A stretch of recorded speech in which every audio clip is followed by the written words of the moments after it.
आपके मन में यह प्रश्न अवश्य आता होगा कि मनुष्य किस प्रकार के कर्म करे ताकि उसे स्वर्ग की प्राप्ति हो सके। आज हर व्यक्ति पद से भटकता जा रहा है। वह अपने उस मार्ग को निर्धारित नहीं कर पाता जिस पर चलकर वह सद्गति और स्वर्ग को प्राप्त कर सके। इन सभी बातों को स्पष्ट करने के लिए यह वीडियो हम आपके समक्ष प्रस्तुत कर रहे हैं। वीडियो को ध्यान से सुनें और चैनल को सब्सक्राइब अवश्य करें।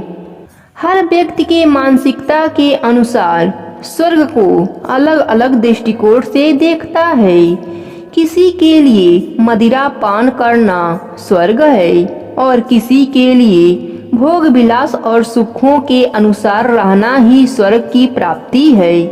मनुष्यों की हर मानसिकता उन्हें जन्मों के काल चक्र से मुक्ति नहीं कर सकती तथा वह अपने इन अपराधों के कारण जन्म जन्मांतर तक भटकते रहते हैं। जो पृथ्वी पर जन्म लेते हैं उनकी मृत्यु निश्चित है। मृत्यु इस जीवन का अटल सत्य है। शास्त्रों में कहा गया है कि व्यक्ति अपने अच्छे व बुरे कर्मों के अनुसार मृत्यु के पश्चात स्वर्ग और नरक में जाता है। कहा जाता है कि अच्छे कर्म करने वाले को स्वर्ग की प्राप्ति होती है, वहीं बुरे कर्म करने वाला इहलोक के बाद नरक की यातनाएं भोगता है। मनुष्य के अच्छे कर्म ही उसके लिए मोक्ष के द्वार खोलते हैं। मोक्ष प्राप्ति का अर्थ होता है जीवन मरण के चक्र से मुक्त हो जाना। मोक्ष की प्राप्ति के बाद मनुष्य को दोबारा इस मृत्यु लोक पर जन्म लेने की आवश्यकता नहीं होती है। इसलिए हर मनुष्य मृत्यु के पश्चात मोक्ष की प्राप्ति करना चाहता है। शास्त्रों में कुछ ऐसे कार्य बताए गए हैं जिन्हें करने से मनुष्य के मृत्यु के समय होने वाले कष्ट कट जाते हैं। उसे इस लोक के बाद स्वर्ग में स्थान प्राप्त हो जाता है। मनुष्य जीवन मरण के बंधन से मुक्त होकर मोक्ष की प्राप्ति करता है। पुराणों के अनुसार कालांतर में माता पार्वती ने भगवान शिव से प्रश्न किया कि हे सर्वभूतेश्वर, मुझे मनुष्य के धर्म और अधर्म के विषय में संदेह है, आप उसका समाधान कीजिए। देवधारी जीव का मन, वाणी और क्रिया रूप इन तीनों के बंधनों द्वारा बढ़ते हैं। फिर किन साधनों से और किस प्रकार उनकी मुक्ति होती है तथा किस स्वभाव से तथा किस कर्म से और किन सद्गुणों से संसार के मनुष्य स्वर्ग लोक में जाते हैं।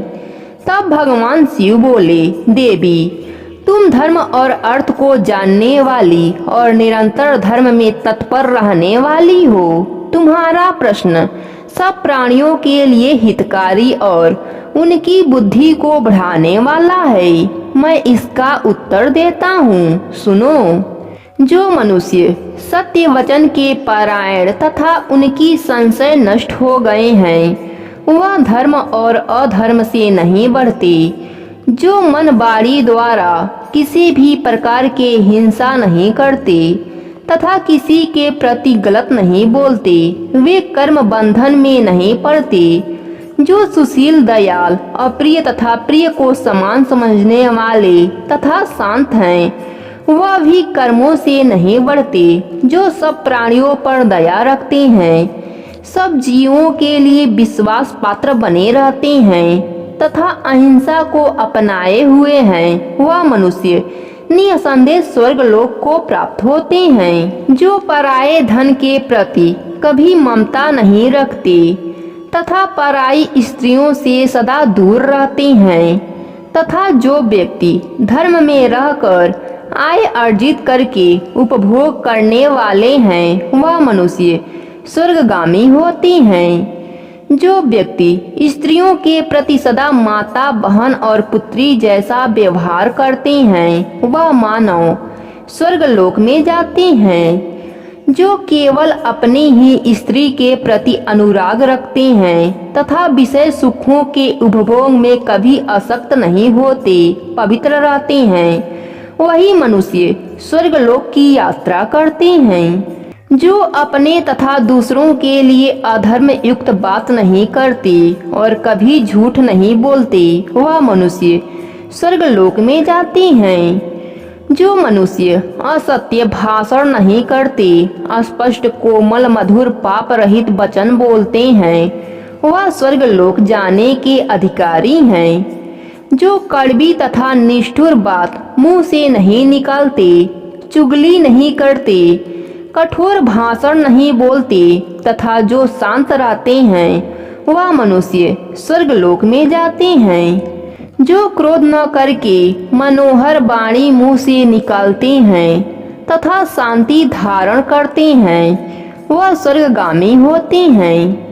जो मनुष्य शत्रु तथा मित्र को सदा एक चित्त से अपनाते हैं, शास्त्रों का अध्ययन करते हैं और जो सब प्राणियों पर निरंतर सदा दया भाव बनाए रखते हैं, वह मनुष्य स्वर्गलोक के अधिकारी हैं।